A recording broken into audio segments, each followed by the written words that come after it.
This is Karen with NewClevelandRadio.net, and it is time for a podcast from Cafe Lena, where the music never dies.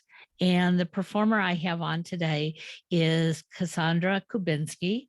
And Cassandra has performed at Cafe Lena in the past, but it's been a while, and we are really excited that she's going to be performing because for those of us who can't get to Cafe Lena in Saratoga Springs, New York, we can actually stream the show.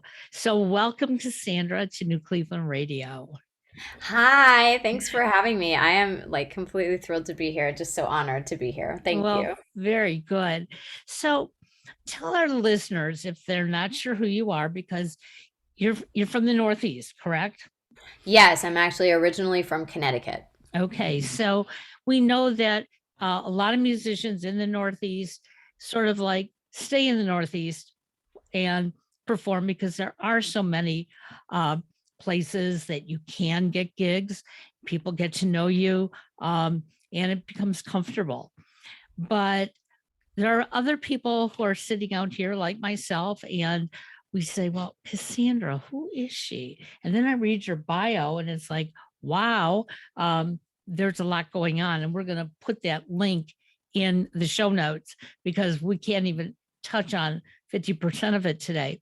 But tell us what got you to where you are today. What got you into a field of music that, um, isn't always an easy road? Yeah, great question. Well, what got me into music? I started out, I've been singing really since I could make noise. And as a child, I did a lot of lessons, piano lessons and vocal lessons and sang in the school choir. Um, but I became a professional actress when I was 12. I was doing musical theater at the Goodspeed Opera House in East Haddam, Connecticut. And it was kind of a lucky break for me. It was something that I wanted to do, but I did not at the time feel that I had lengthy professional aspirations. I just knew that I really loved to sing. And when I booked the lead role, all of a sudden people wanted to pay me to sing. Like that was crazy and amazing. And, so I've fortunately got my start in entertainment pretty early.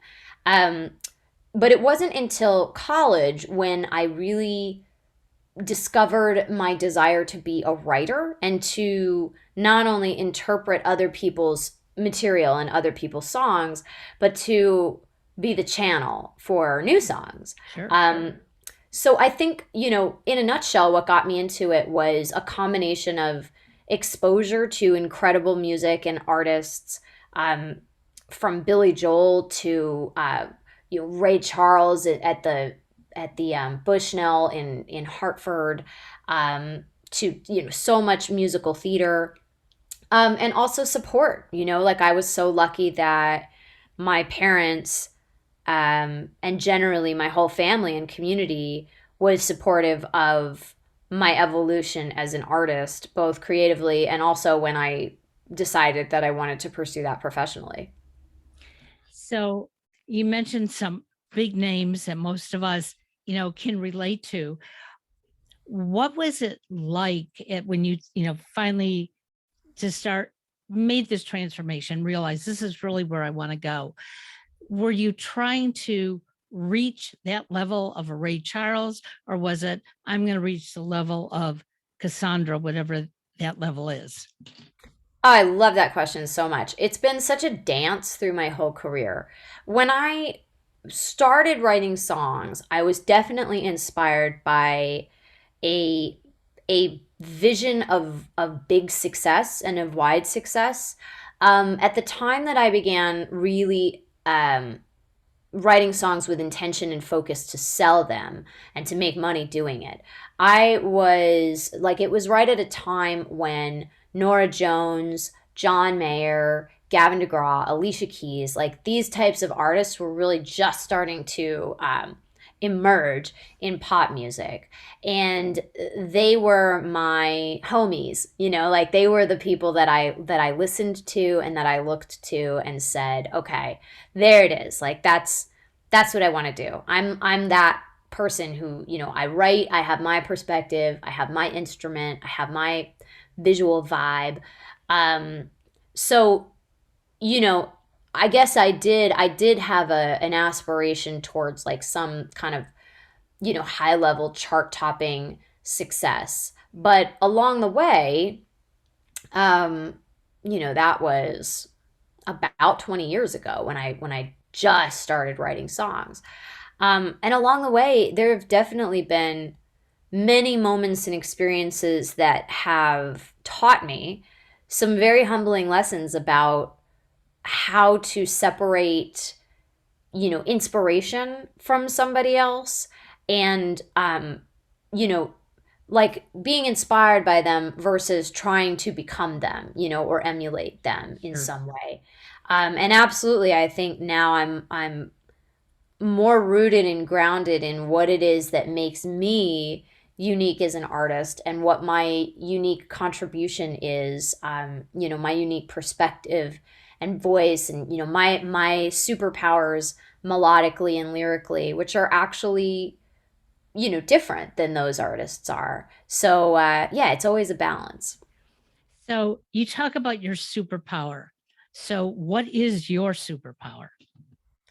I think my superpower is capturing capturing an emotion and expressing an emotion in such a way that it unlocks your ability to feel something that you might not usually let yourself feel. And I think lyrically, um, I feel blessed that I seem to, have a gift to be able to put certain experiences into words that I've had a lot of people tell me, feed back to me that whether it's the experience of autism and being on the spectrum, which I have a song called Not So Different that really speaks to that experience, or my song Just Being Myself, which is kind of a I mean, when I wrote it, I felt like it was very egotistical, but since then, I've basically found out that we all think that we're the bomb inside of our own Right. heads. Oh, of course we do. So, and that to me is the greatest, it's the most gratifying thing. And it's also where I know that I have a lot of value as an artist, is in like being able to say these things that people come up to me after the show and they say, how'd you get in my head? Like, how did you say it? And I never would have thought to say it that way, but that's exactly how I feel. And I find that with good musicians, when they put a song together, um, when you listen to it and your interpretation is one thing, and maybe that's not exactly where you were going with it. But if I sit down and I talk to you about how I heard the words, how I heard the melody, and what it meant to me. And that happened to me this summer with the song that one of my Saratoga Springs musicians had written. And I was playing it in the car, and I had this vision of my mother, and I just couldn't get the vision out. And it got really deep rooted. And I called him and I said, Jeff, I have to talk to you about this song. This is what it meant to me. And he said, I'm glad it had that meaning. And he would not tell me where he was going with it. He said, it doesn't matter. And he's so right. And now that's how I listen to music more and more. It's not so much about where you wanted it to go. Where did it take me? And how does it affect me? Yeah, definitely. And that's, I think, a completely ongoingly fascinating part of being a creator, honestly, of anything, because, those of us who are musicians probably experience that a lot, but really anything that you create. And I really stand by my perspective that we're all creators of our experience, and even the people who tell me, oh, you're so creative, but I'm not creative. I always say, listen, if you choose what to wear in the morning, and if you choose, if you ever cook a meal for yourself, like, you're making something. You're putting pieces together and choosing how to arrange them and choosing how to express yourself with those choices. And Yeah, so I look at all of us as artists of our own experience, and we never know how our creations are going to land on other people, even if we try to control that. Exactly. So you have an EP that just came out. Hmm. Tell us a little bit about that and how we can find it. Absolutely. So it's called 1 Million Hearts, and it has 5 songs. Yes, it has 5 songs on it. Three of which are really kind of rooted again in kind of a nature metaphors. One is called "There's That Sunshine," "Stardust," "Waves," the title track "1 Million Hearts," and then there's a really unique electronic yoga influenced remix of "Stardust" that I did with DJ Taz Rashid out of Chicago. So, there's kind of like the very like singer songwriter pop, the main 4 songs, and then Sure. there's this kind of cool remix as well. So you mentioned that you did a song regarding autism, which, is very close to my heart. Um, my youngest son is on the spectrum, although most people, if they met him, would have no idea. Um, but just when you say the word autism, everybody has this different view of it. So, what brought you to write a song about that? So I have a friend who also had 2 sons on the autism spectrum, and I think in a similar situation to you that neither was incredibly extreme at the time, but definitely had some challenges and Sure. experiences because of that. So this was probably, when did I write Not So Different? Maybe 2013 or so. And she was doing these walks, she was like Yes. involved Yep. in these walks. And she was also a friend and a fan of mine and asked if maybe I could write something that they could walk to, maybe Sure. something that would be like a cool anthem for them to all sing together. And I thought, wow, I love that idea. Um, and additionally, I felt like I had a very personal relatedness to at least the neurodiverse population because I had an aunt who was labeled mentally retarded. And she was and is a very, very important person in my life. And so I felt like in my experience growing up with her that I learned and I had a sensitivity to the neurodiverse community. And I felt really, really compelled by my friend's request. I love Like I that. just felt like I really want to do this. So I actually interviewed her and a few other people who had children on the spectrum. I said, I really, really want to understand your perspective. I don't want to put words in your mouth. I want to take your words and musicalize them in a way that is truthful, and that's really ultimately what I did. And the result is this song Not So Different, which has now been translated into Portuguese and Polish and like Oh, has been wonderful. performed in Australia. Like so many things have happened with this song around the world that I never ever expected. So yeah, I'm very proud to be a part of that conversation. Well, and as a parent, I'm very proud that you did that. And you knew that by interviewing the families, that was really the key to getting the information that you needed. So we're going to have to listen to that as well. But as I started out saying, you're going to be performing at Cafe Lena. So tell us about that so we can make sure that people either show up at Cafe Lena or get online to watch the concert. Absolutely. So our show at Cafe Lena is a double set of really acoustic goodness. It's going to be me on piano, and then my longtime collaborator, producer, guitar player, Tony, coming up from New York City to join us. And Tony and I have done probably hundreds of shows in this duo acoustic setting. It's a lot of fun. We have a great repartee on stage as well. Tony is a very successful and famous voiceover actor in addition to being a musician. So that always adds some fun to the show. And we'll be starting out, our first set will be the material from 1 Million Hearts, as well as some other songs and some covers that you'll recognize. And then the second song, or the second set rather, will delve more deeply into some of our back catalog, including our last album, Dreams, which was a collaborative effort between me and Tony. And that one's a little more on the like quirky side, and it has some country inflections to it. Whereas the current material, I think, ranges from There's That Sunshine, which kind of has some like blues. I just saw a press feature on us that said it sounded a little like Stevie Wonder, and I thought, wow, Oh, I'm honored to hear that. Um, yeah, so in set number one, we'll have some pop, some folk, some songs that kind of skew towards that soul funky direction, and then in the second set we'll have some songs that kind of bring out more of our countryside. So I know that the in person show. I don't know if you've ever been physically to Cafe Lane. oh, many times. Yes. Yeah, Okay. So it's like the vibe is so warm, so absolutely. inviting. The lights and the sound are just beautiful.